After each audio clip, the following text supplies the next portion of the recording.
simply put, Frank Vogel needs to be fired as the Lakers head coach. They lose in triple overtime to the Sacramento Kings. That's only one reason that he needs to be fired. And this is every punt intended. But for those that want to read up on this article, the link will be right below in the description. So, yeah, man, look, the Lakers are just being horrible. I'm being honest.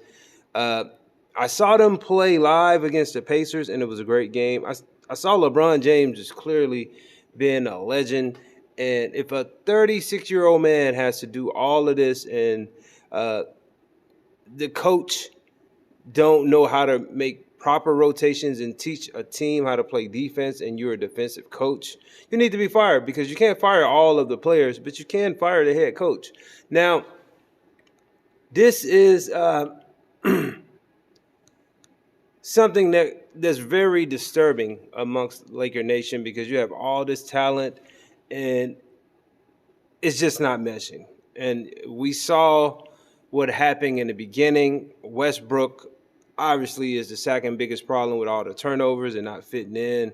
But LeBron James returned after that suspension, after that altercation with Stewart, and he literally had a season high of 39 points, got 2 hecklers ejected. This is the game that I attended. I have the videos in my vault of thousands of videos.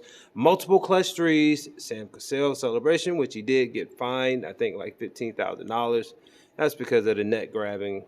And was crowned by Bradley, as you can see there, as the king, and got the W in OT, which just was a great game. You have to be there live to see it. But, yeah, Vogel should be fired.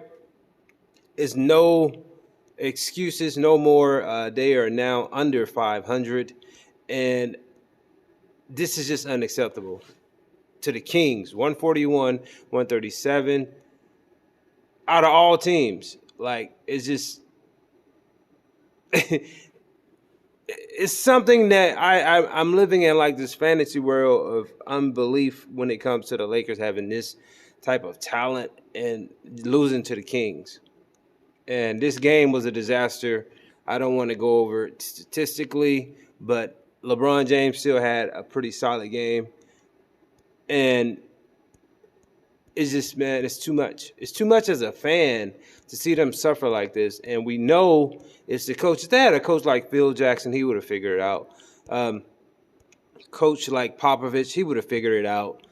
This is the coach's job. The players are out there. If they're putting up points and if they're making bad defensive plays, then the coach has to correct that. It's simple.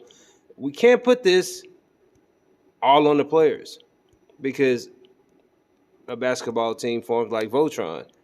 You have a head, which is the coach, and the players are the arms, legs, and the rest of the parts. But I can't stand to see this. At home, you lose to the Kings. It's too much. What do you guys think? Should we fire Frank Vogel today? Yes. He needs to go.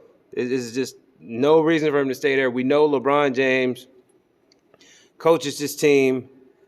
Frank Vogel gets an easy check just to sit up there and look weird.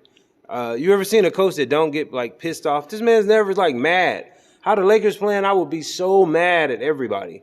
I don't know what he does off camera, but even during the games, he's not getting in their asses. Like, when they mess up, you don't see him getting in Westbrook face for making random turnovers. He's like a punk. So if you got a weak-ass coach, the players going to do whatever they want. They need somebody they can respect. Vogel is obviously one of the softest coaches ever, because this man is not in his players' faces, and they don't respect him. Simple and plain. So 10-10. Sheesh. Wow. Fire Frank Vogel. Like this video, leave your comments, and subscribe.